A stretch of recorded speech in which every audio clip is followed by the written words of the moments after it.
पुणे और Mumbai more real estate kiosk कुठे जास्त आहे?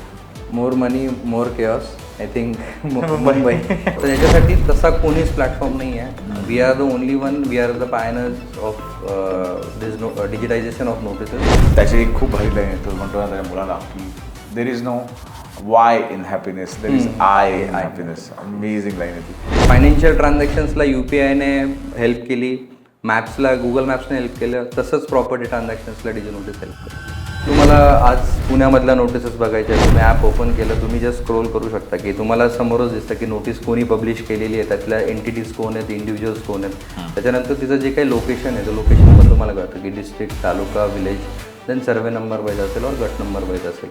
तर तुम्हाला पहिली गोष्ट तर ते होतं की तुम्हाला जो काही डेटा आहे तो डेटा तुम्हाला सिम्प्लिफाईड फॉर्मॅटमध्ये भेटतो आणि अंडरस्टँडिंग वेमध्ये भेटतो. रॅदर दॅन लिगल कॉम्प्लिकेटेड लँग्वेजमध्ये जाण्याच्या ऐवजी आम्ही तुम्हाला तुमचे जे काही मेन क्रक्स पॉईंट आहेत ते तुम्हाला बाजूला काढून ठेवलेत आणि ते तुम्हाला इझिली रीड करता येतात, अंडरस्टँड करता येतात.